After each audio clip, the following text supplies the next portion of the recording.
Se marier avec la personne qu'on aime est un sentiment tellement chaleureux et j'avais vraiment hâte à ce jour. En plus d'un mariage festif, mes potes ont organisé un enterrement de vie de garçon quelques jours avant.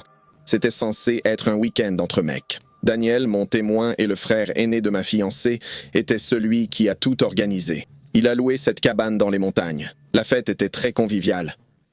Rien d'extravagant, juste de l'alcool, du poker et beaucoup de barbecue. Il disait qu'on avait tous besoin d'une dernière folie avant que je me livre à sa sœur pour la vie. Ça a commencé parfaitement. Juste nous trois. Moi, Daniel et Ryan. La cheminée crépitait avec le son du bois qui brûlait. J'étais entouré de mes meilleurs amis et sur le point d'épouser l'amour de ma vie. La vie semblait merveilleuse. On s'amusait depuis un bon moment quand on a entendu une voiture s'arrêter dehors. Il était passé minuit et aucun invité ne devait plus arriver. J'ai regardé Daniel avec un air confus. Daniel m'a aussi regardé et a demandé « Tu as invité quelqu'un d'autre ?» J'ai fait non de la tête. Personne ne sait qu'on est ici. Après quelques secondes de silence, quelqu'un a frappé à la porte d'entrée. Ryan a ouvert et j'ai bondi du canapé, stupéfait. C'était Vanessa. Même dans mes rêves les plus fous, je n'aurais jamais imaginé voir mon ex à mon enterrement de vie de garçon. Et le plus choquant, c'était comment nous avait-elle trouvés. « Surprise !» dit-elle, vacillant légèrement, une demi-bouteille de vin à la main. « Je t'ai manqué ?» Vanessa semblait ne pas avoir dormi depuis des jours. Cheveux en bataille, rouge à lèvres étalées, cernes sous les yeux. Même ses yeux paraissaient trop grands. Je ne l'avais pas vue depuis plus de 2 ans, depuis qu'elle était venue ivre chez moi en hurlant que j'avais ruiné sa vie. « Vanessa, qu'est-ce que tu fous ici ?» ai-je demandé. « Je suis venue célébrer, » dit-elle en frôlant Ryan au passage. « Je ne peux pas laisser l'amour de ma vie se marier sans un adieu digne. » Daniel s'avança vers elle. « Tu dois partir maintenant. » Vanessa se retourna lentement et lui sourit. « Oh, grand frère Daniel qui joue toujours les héros. » « Dis-moi, penses-tu vraiment qu'il est le bon pour ta sœur ?» Je me suis levé. « Bon, ça suffit. » Mais elle ne partit pas. Elle a commencé à évoquer des choses que personne ne devait savoir, des confidences d'il y a des années. Ma première crise de panique, l'alcoolisme de mon père, des choses jamais dites à mon fiancé. Et chaque fois qu'on lui disait de partir, elle l'ignorait simplement. Quand j'ai essayé de la faire sortir, elle a commencé à briser des verres et à frapper les meubles. « Je ne pars pas », siffla-t-elle. « Vous croyez tous que c'est une fin de conte de fées, qu'il peut juste me quitter et jouer à la famille avec Mademoiselle Parfaite ?» Daniel se plaça devant elle. « Si tu ne sors pas d'ici tout de suite, j'appelle la police. » Elle le fixa longuement. Puis elle murmura « Si je tue le frère de la mariée, le mariage n'aura jamais lieu. » Elle courut vers la cuisine. Il n'y eut qu'une seconde de silence avant que nous entendions le tiroir s'ouvrir brusquement. Elle saisit le plus gros couteau de cuisine que j'ai jamais vu. « Mon Dieu, quelqu'un arrête là !» cria Ryan. « Vanessa, arrête !» criai-je, mais elle ne m'a même pas regardé. Elle croisa le regard de Daniel et chargea. Je ne sais pas ce qui m'a pris. J'ai agi sans réfléchir. Je me suis jeté entre eux. Nous nous sommes heurtés violemment. Le couteau a brillé entre nous. J'ai saisi ses poignets et j'ai tenté de lui arracher le couteau. Les événements qui ont suivi se sont déroulés trop vite pour que j'intervienne. Le couteau tourna dans ses mains et elle se poignarda accidentellement pendant la lutte. Elle haleta une fois, puis tomba en arrière. Le couteau s'enfonça dans sa chair. Ses lèvres bougeaient, comme pour dire quelque chose, mais seul du sang sortit. Ryan recula contre le mur. « Oh mon Dieu! Oh mon Dieu! » Personne ne parlait. Personne ne respirait. Elle était partie en quelques secondes.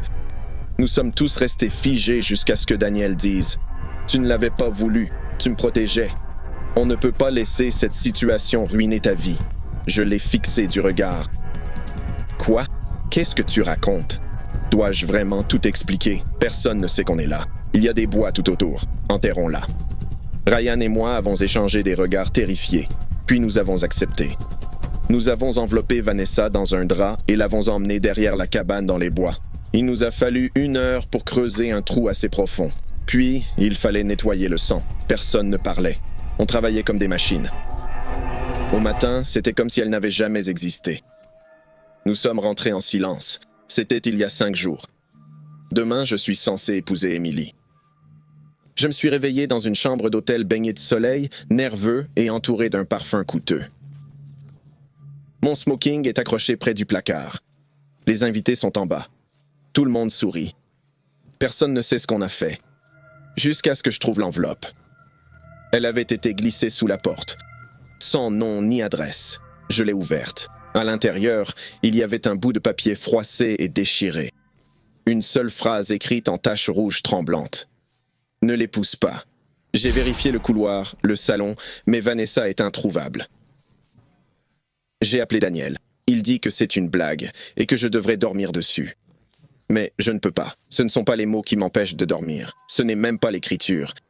C'est la tache. Je reconnais le sang quand j'en vois. J'en ai vu assez pour imbiber le sol de la cabane. Et l'écriture? On dirait la sienne. Je ne sais pas quoi penser. Je ne crois pas aux fantômes, non. Mais cette note, elle était froide dans mes mains. Trop froide. Je n'arrêtais pas de la fixer. 3 mots. Ne l'épouse pas. Qu'est-ce que ça veut dire? Que quelque chose de pire arrive? Ou que j'épouse la mauvaise fille? Je ne parle pas de cette nuit, ni à ma fiancée, ni à mon psy, ni même à Usher, qui m'a traîné dans ce trou infernal dès le départ. Je l'écris maintenant car quelqu'un pourrait le lire et savoir faire demi-tour s'il voit une porte rouge dans une ruelle, brillant sous une ampoule qui vacille. C'était 3 nuits avant mon mariage. Usher, mon meilleur pote depuis le collège, n'arrêtait pas de parler d'une dernière soirée folle avant que je ne vende mon âme, comme il disait. Je n'étais pas d'humeur. Ma tête tournait avec les vœux, les arrangements floraux et l'angoisse de finaliser ce foutu DJ. Mais Usher était implacable. « Fais-moi confiance, Day », dit-il, souriant comme un idiot, balançant sa 12e bière par la fenêtre pendant que je conduisais. « J'ai lu un truc sur Reddit. Il y a les plus belles nanas. » J'ai soupiré. « Je veux pas finir dans un club de strip miteux, mec. » Il sourit narquoisement. « Les clubs de strip, c'est pour les amateurs. C'est autre chose. Imaginez Ice Wide Shut qui rencontre Tokyo Drift. J'aurais dû faire demi-tour à ce moment-là. Nous nous sommes garés dans un coin oublié de la ville, entrepôt vide, murs couverts de graffitis et bennes débordantes. Usher m'a guidé à travers une ruelle étroite, passant devant un sans-abri qui marmonnait tout seul. Puis, il a frappé 3 coups sur une porte en acier couleur rouille. Une fente s'est ouverte et l'œil d'un homme nous a scrutés. Usher s'est penché et a chuchoté quelque chose que je n'ai pas saisi. La porte s'est ouverte en grinçant. Des marches en béton nous ont menés vers un monde que je ne comprends toujours pas vraiment. Une lumière rouge inondait la cage d'escalier. Une musique aux basses puissantes vibrait d'en bas. Une pulsation profonde qui faisait trembler les murs. Ah, en bas, un épais rideau noir s'ouvrait sur une boîte de nuit sortie d'un rêve ou d'un cauchemar. Tout était cramoisi. Des murs en velours, des lustres suspendus bas, de la fumée qui flottait dans l'air. Les femmes tournaient déjà autour de nous avant même qu'on trouve le bar. Elles étaient sublimes, trop sublimes. Longues jambes, lèvres brillantes, regard féroce. Mais quelque chose clochait encore. Leurs bras étaient trop veineux et leur sourire sonnait faux. L'une d'elles m'a frôlé. Sa voix était si stridente. Franchement, elle me donnait la chair de poule. « Tu sembles tendue, chérie !» ronronna-t-elle, doigts parcourant mon torse. « Laisse-moi t'aider. »« Ça va aller, merci. » Usher riait, déjà éméché, laissant l'une d'elles se coller à lui. « Détends-toi, mec. C'est ta soirée. » Tout mon corps hurlait. « Fuis. » L'endroit ne sentait ni l'alcool ni le parfum. Ça puait la sueur, l'eau de javel et quelque chose de métallique, du sang peut-être. J'ai tenté de sortir. La porte par où on était entré avait disparu ou était camouflée. Je me tournais vers Usher. On doit. Mais il avait disparu. La panique m'envahit. Je me frayais un chemin dans la foule. La musique plus forte, martelant mon crâne. Des lumières rouges clignotaient. Les visages se déformaient sous la lumière. Une des hôtesses m'agrippa le poignet. Sa prise était si serrée qu'elle laissa des bleus. « Ne sois pas impoli !» siffla-t-elle. Je me suis arraché et j'ai couru. Chaque tournant menait plus profond dans le club. Aucun panneau. Pas de fenêtres, juste des couloirs aux lumières rouges et des murs. J'allais appeler les flics quand j'ai entendu le cri d'Usher tout près. « Dylan, aide-moi !» Sa voix était rauque. J'ai sprinté vers lui, me cognant au mur, glissant sur Dieu sait quoi. Je l'ai trouvé dans une pièce latérale. Elle avait des lumières tamisées et un canapé. Usher était immobilisé par 2 femmes. L'une tenait une seringue, l'autre se moquait de lui. Je n'ai pas réfléchi. J'ai saisi ce qui était proche, une bouteille de champagne, et l'ai brisé contre le mur. « Lâchez-le immédiatement !» ai-je rugi. Elles se tournèrent, et leurs yeux, froids, reptiliens, se fixèrent sur moi. J'ai balancé le verre brisé, touchant l'une au visage. La femme poussa un cri de douleur. Et ça ne semblait pas être sa voix.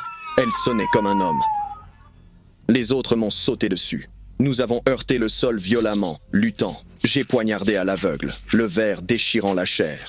Je ne savais pas combien de fois j'avais frappé l'autre homme avant qu'il cesse de bouger.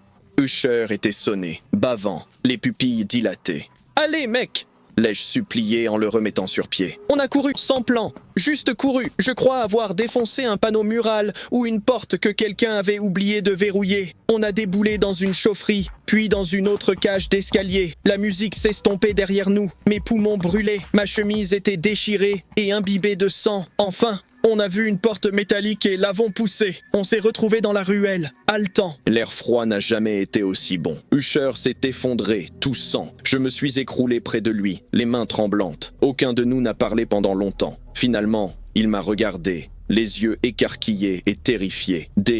C'était quoi cet endroit ? Je n'ai pas répondu, je ne pouvais pas. De retour chez moi, j'ai dit à ma fiancée que je m'étais fait agresser. Elle voulait appeler la police. J'ai dit que ça n'en valait pas la peine. Je ne mentais pas vraiment. Car que leur aurais-je dit ?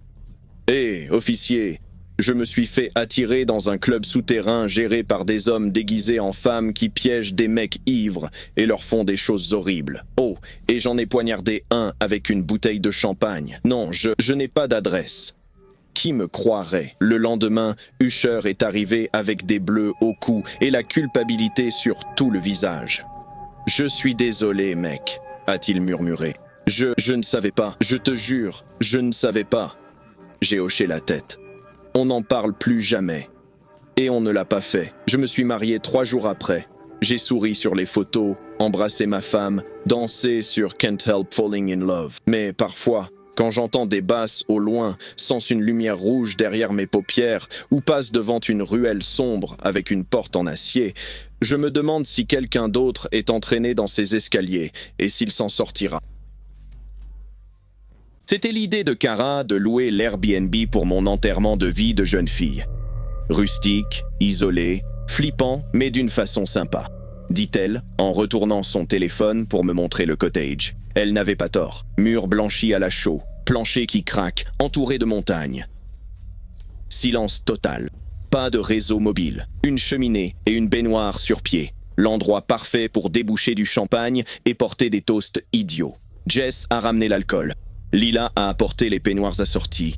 Kara a préparé des petits cadeaux avec des mini-bougies et des kits anti-gueule de bois. Moi, je n'ai apporté que mes nerfs et un cœur plein. C'étaient mes meilleurs amis, ma bande de filles.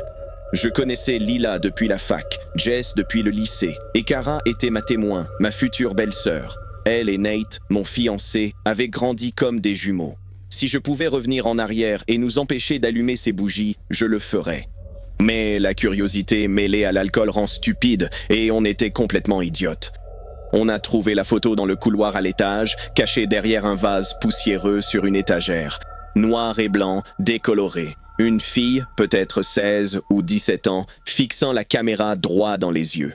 Pas de sourire. Sous le cadre, une petite plaque indiquait « Emily Reese, 1974 à 1991 ». Partie trop tôt, veillant à jamais sur la maison qu'elle aimait. C'est Jess qui l'a dit en premier.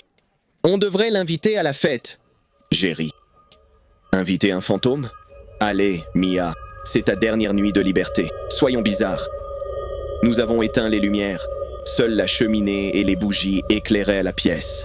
Lila disposait déjà des chaises sur la table basse. Kara leva les yeux au ciel, mais joua le jeu.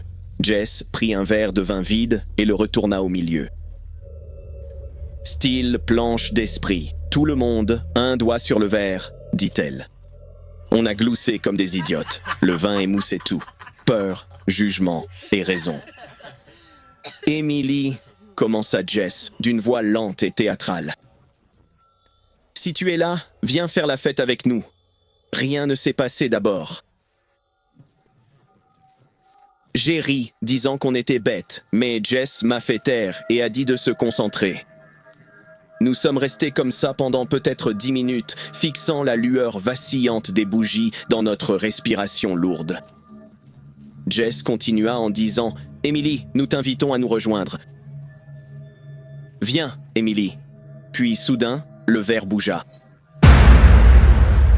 Nous avons tous retiré nos mains brusquement. « Qui l'a poussé ?» demanda Lila. Personne ne répondit. Le verre continuait à glisser, lentement et délibérément, sur la table en bois. Il est plat B-R-I-D-E. Nous nous sommes tous regardés. « C'est toi !» me murmura Kara. C'est alors que Jess s'immobilisa, complètement figée. « Jess ?» Lila lui donna un coup d'épaule. Elle ne cligna pas des yeux. Puis d'un coup, sa tête bascula si violemment que nous avons tous sursauté. Quand elle releva son visage, nous étions tous horrifiés.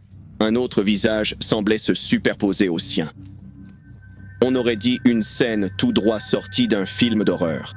Même sa voix n'était plus celle de Jess. « Vous êtes tous des menteurs », dit-elle d'une voix démoniaque et grave. Nous étions pétrifiés. « Ok, Jess, arrête tes conneries !» dit Kara. Mais Jess se mit à rire.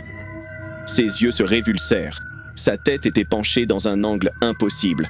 Sa voix était mi-chuchotement, mi-grognement. Jouons à un jeu. Des secrets. Jess, ce n'est pas drôle. Ai-je dit, mais elle restait indifférente. Soudain, elle pointa Lila du doigt. Tu as volé de l'argent du portefeuille de la mariée au printemps dernier. Tu lui as dit qu'il était tombé dans la voiture. Menteuse. Menteuse. Lila devint pâle. C'est quoi ce délire? Comment tu sais? Jess pointa à nouveau. Kara a essayé la robe quand Mia était sortie. Oh, elle tournoyait dedans. Elle s'est regardée dans le miroir, disant qu'elle la portait mieux. La mâchoire de Kara se crispa. Tu es ivre. Arrête cette folie. Lila se leva pour allumer quand Jess, ou qui que ce soit, hurla. Chère mariée, sais-tu que Lila a couché avec ton fiancé la nuit où tu étais absente? Demanda Kara. La pièce explosa. Je me suis levé si vite que j'ai renversé une bougie. Kara s'emporta. Tu inventes tout. Tu connais Jess. Elle ment quand elle boit. Mais Jess se pencha, souriant comme une poupée possédée. Le visage dans son visage luttait pour sortir, mais n'y arrivait pas. Elle me fixa droit dans les yeux et chuchota. « Tu te souviens de la cicatrice sur la cuisse de ton marié ?» Lila l'a embrassée. Kara haleta. Je n'arrivais plus à respirer. « Tu es folle !» dit Lila, mais son visage était livide. « Elle fait semblant. » Jess ricana, rampant en arrière, ses membres tressaillant anormalement. « Elle te sourit. Elle te poignarde dans le dos. » J'ai craqué. J'ai jeté mon verre de vin. « Est-ce que tout cela est vrai ?» Kara ne répondit pas. Lila cachait son visage dans sa paume. Mais le traumatisme ne s'est pas arrêté là. Jess s'est levée, s'est dirigée vers le mur et a commencé à se cogner la tête contre le béton dur. Elle riait et se frappait la tête comme une démente. Le sang tachait le mur, mais elle ne s'arrêtait pas. Nous avons tous essayé de la tirer, mais elle était plus forte que nous tous. Lila alluma la lumière et Jess s'évanouit sur le sol. Nous avons appelé les secours. Quand ils l'ont sorti, le corps de Jess était rigide. Kara et Lila n'osaient même plus me regarder dans les yeux. Nous ne nous sommes plus jamais parlé après ça. Kara est rentrée chez elle le lendemain et nous a tous bloqués. Lila a tenté de s'expliquer et m'a laissé des messages que je n'ai jamais écoutés. Je préférerais ne pas l'entendre dire ces mots. Je pouvais le voir sur son visage ce soir-là. 2 jours plus tard, j'ai annulé le mariage. Mon ex-fiancé Nate m'a supplié, jurant que rien n'était arrivé. Il disait que Lila était comme une sœur, mais ne pouvait pas expliquer comment Jess, possédée ou non, connaissait cette cicatrice. Je l'ai laissée sous la pluie, la bague à la main. Parfois, je vois encore Jess. Elle va bien maintenant, physiquement, mais ne parle pas de cette nuit-là. Elle dit ne se souvenir de rien après la séance. Les médecins ont parlé de fugue dissociative, due au stress et à l'alcool. Mais je sais ce qui s'est passé. À cause de la ferme, elle n'est plus sur Airbnb maintenant. L'annonce a disparu 2 jours après notre départ.